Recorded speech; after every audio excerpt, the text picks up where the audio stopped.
Hi, I'm Eric Siegel, and welcome to episode 60 of Eric's Trains. Alright, so it is late December 2016. It's actually a couple days after Christmas, and I am stuck in traffic on my way over to Legacy Station in Lilburn, Georgia. That's the train store that I buy most of my trains from. And I'm going over there today to pick up a big pile of trains that's waiting for me. December is always a big month for picking up trains. Now, just to be clear, I pick up trains all throughout the year. They tend to trickle in all during the year, but December is usually a really big month because Lionel especially tends to ship a lot of their stuff right around the holidays. I would guess probably 60% of what I order shows up either right before or right after Christmas. And there's a reason for that, and it's because here in America, Christmas is traditionally associated with having a toy train around the tree. And so for that reason, they deliver a lot of their stuff around the holidays.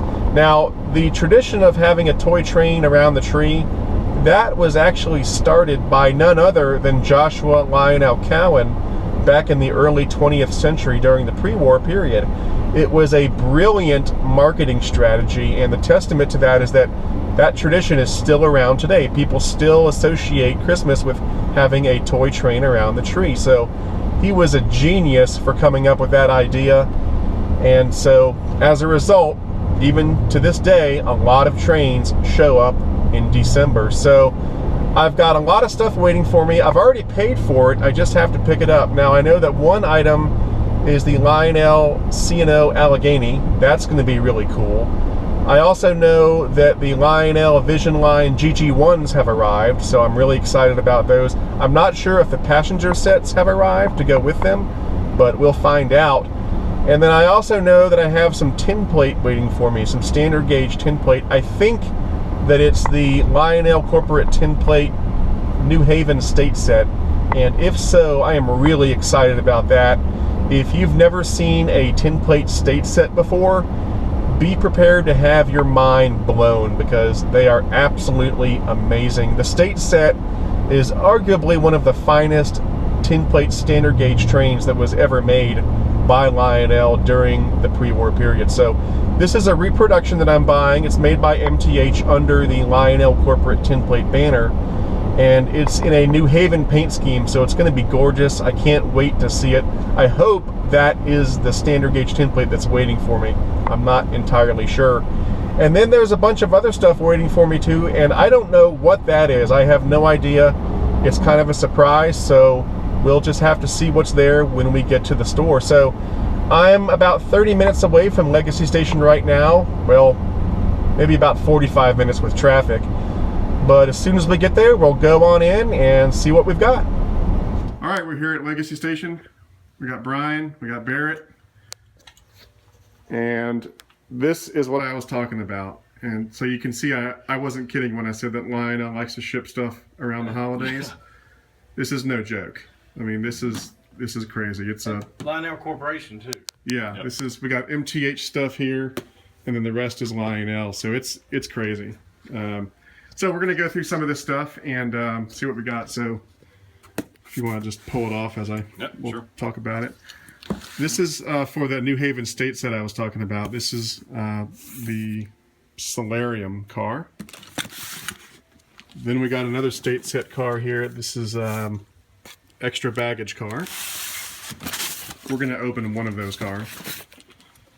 And then we got, here's a big one. We got the Amtrak Vision GG1. We got the Penn Vision GG1. We got the Norfolk Southern First Responders, the 911. I've already got the MTH version, but that is the Lionel version. We got the Veterans SD60E, right there. We've got an Indiana Railroad Legacy SD90. That's going to be great. Yeah, excited about that. And then we've got the Norfolk Southern Go Rail SD60E. No, don't forget the Allegheny now. Yeah, here's the big one, the Legacy Virginian Allegheny. I said C&O in the car. I forgot that I ordered the Virginian, which I'm glad that I did. So there it is. Then right here, this is the Redding Legacy T1. I kind of forgot all about that one, so that's going to be a cool one. Here we have the New Haven 3-car state set. And then here is the standard gauge Super 381 that pulls the state set. The picture of that is awesome. This is going to be an incredible engine, folks, and I'm going to review it as soon as I can. Now, I'm not going to take this one out of the box because unpackaging one of these things takes about a half hour because it's bolted into a cage that protects it. So we'll take a look at that one later, but we are going to open a couple things, so let's go ahead and do that. So as you can see, folks, ton of stuff. I mean, this is no joke. Look at this. So the first thing we're going to try out is the Allegheny. Now, fortunately, Barrett already has one out of the box, so I don't have to open mine. So here's the Virginian Allegheny, and we're going to go ahead and start it up. Okay, so Barrett's going to do the honors and start it up. This is the dispatcher. Do you copy? I read you. Over.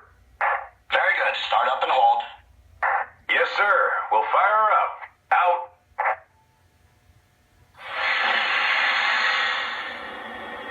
It's a beast of an engine.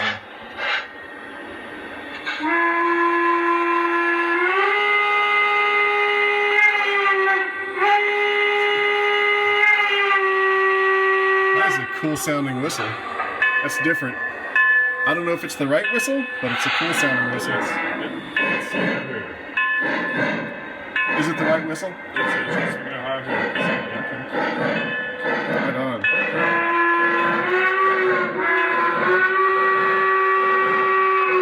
I like it.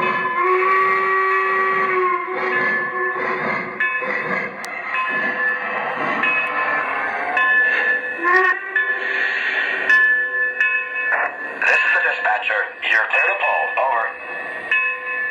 Thank you much. Cleared outbound. Out.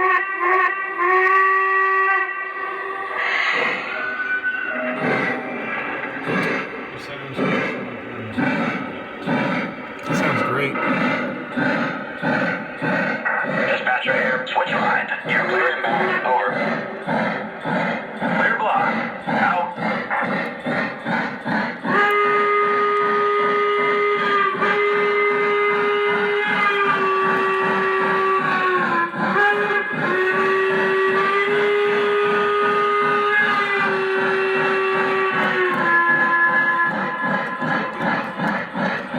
That's an awesome whistle.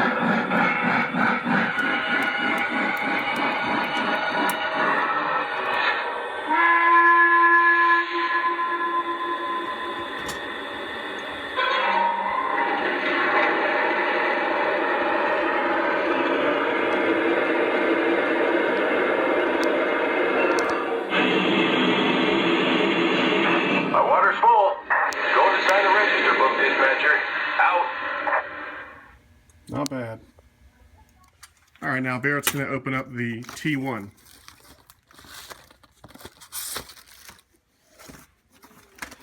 By the way, your viewers will be interested to know that Barrett is a licensed diesel locomotive. Diesel locomotive engineer. Yep. Yeah, Barrett works at a railroad museum here in the Atlanta area. What's it called? The Southeastern? Southeastern Railway Museum. Yeah. And he is an operator of one of the diesel engines, a 50-tonner. 50-tonner, we have GP7, learned on SW7, I've also run SC40 and a GP40. That's cool. Yep. And So, the most and fun you that'd ever be had 15, yeah. running a locomotive was hitting a car in a movie scene, right? Yeah, that was a little different. We had an Alpacino film that we ended up hitting a car to kind of simulate a grade crossing accident for. It was a little interesting. We did that with our GP7. So. That's awesome. So yeah. But it was quite a collision, wasn't it? Yeah, I don't know if I'm allowed to talk about that in its entirety, but it didn't go entirely as planned. But it ended up working out in the end. So. But you will see this in a movie Yep. coming up. Yeah. Can we say the name of the movie?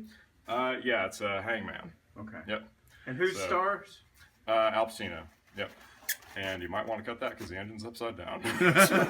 But okay, let's do it. Now, for you viewers, here in Georgia, Georgia's become quite a film center the last 5 or 10 years or so, and whenever the filmmakers need to film a train for something, a lot of times they come to Barrett and the guys at the Southeastern Railway Museum. Yep.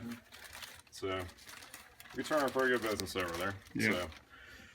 Now, if I'm correct, this is the first time they've done the T1 since they did it back in 1990 or something like that. Yeah, and that's so. the It's reason been a why I long got time. it. Yeah. Because I've seen that 1990 version or whatever it was. It wasn't their finest moment, was it? Yep, It was and, okay. And Reading 2102 is going to be coming back on the Reading and Northern pretty soon, and 2100 is also going to be coming back soon. Oh, cool. It's being restored by the I think it's the American Steam Railroad Association. Right on. Yep. So yeah, that was my inspiration, was the original Lionel T1 that was done back in around 1990, and I thought, you know, I want to get one of those. This one's going to blow that away, I guarantee. Oh, I'm sure. Because it had the sound of steam or something like that. Yeah, Yeah. Mighty Sound of Steam. Mighty Sound of Static. But So here is the 21st century version of that T1. Looks great, and see how it sounds. And you guys haven't unboxed one yet, have you? No, no, this is the first one. this Yeah. In fact, I should only have arrived loved here Legacy module. yesterday. Got here yesterday. So this is a brand new arrival, folks. Oh, it has a legacy module. I thought they were phasing those out. No, too. yep, there's still got them in here. So Okay. that's a bonus. Because I like hope they never phase them the out. Heisler didn't come with one. Really? I didn't didn't. know that. Wow. That's How a bit. hard was it to get the legacy? It wasn't bad, but I like the modules because he does all the work for you. Beautiful. Yeah, it's so much nicer when they do Yeah. that. Yeah. It's always nice when they put the controls up top. All right, Barrett, go ahead and do the honors. This is the dispatcher. Do you copy? I copy that. Over. Very good. Start up and hold. Yes, sir. Start up and stand by. Out.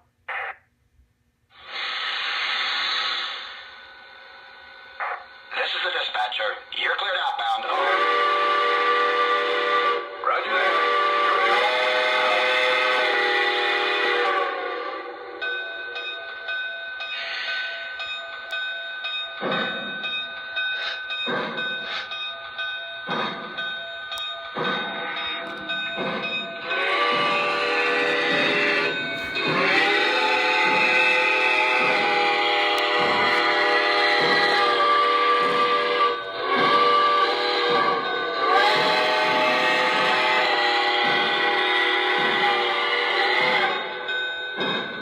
Nice looking engine. Dispatcher here. All clear inbound. Over. Yes, sir. Clear boards. Out. This is the dispatcher. All clear inbound. Over.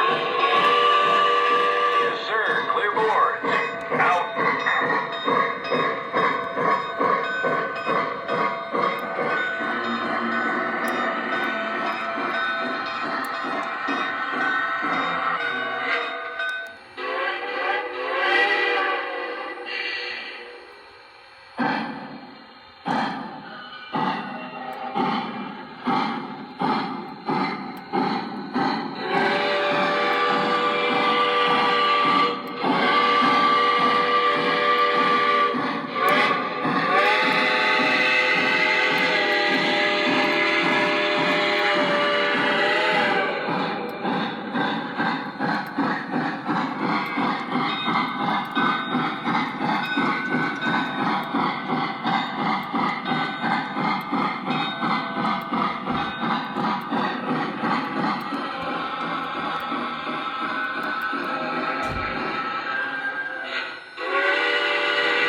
See you next trip, dispatcher. Out. Boy, that is really beautiful. All right, so the last thing I'm going to show you today, because I don't want to take up too much of Barrett and Brian's time because they're very busy, is one of the cars from the state set. And as you can see, it's gorgeous. And like I said in the car when we were on the road, if you've never seen a state set before, be prepared to be blown away when I review this thing, because these things are just incredible, especially when you consider that they were made in the pre-war period. So this is the Solarium car. It's one of 5 cars that go with the set. This is just one car. So the entire set is going to be like 8 or 9 feet long. But the cool thing about the state set cars is that the roofs open up like that. And if you look, there's just wonderful tin plate detailing inside. We've got over here, there's a bathroom, and the toilet's white, just like porcelain. And there's a white porcelain sink. Now, it's not real porcelain, it's metal, but it's white, just like porcelain would be. They've got opening doors on the bathroom, and these rooms over here, they've got these little chairs right there. Got little benches with green chairs. And all the doors open, like this door here opens up. I mean, these things are just absolutely incredible. And this is just one of those 5 state cars. So this is going to be a real pleasure to review. I can't wait to do it. I'll probably get around to it, hopefully, in the early part of 2017. But yeah, I mean, even look at that. I mean, they've got a little lamp there. And the base of the lamp is metal, and the lamp shade is white. I mean, these things are incredible. And again, when you consider that these things were made, when was the state set made? In like the 20s, I think, originally. Yep. It was just a work of art then, and it's still a work of art now. So there's a sampling of the state set. All right, that about wraps it up for this episode. That was a lot of fun. Lots of cool trains. You can't beat that. Now, I will be reviewing all of that stuff in the future. It's going to take me a while to get those videos out because, quite frankly, I've got a lot of stuff in the review queue right now. But I will probably start getting to some of that stuff in January or February. Certainly the Vision Line GG1 and the C&O Allegheny. And then I also want to review that tin plate set as well. So lots of cool stuff coming down the pipe. But for now, that's it. I'm Eric Siegel, and I'll see you next time.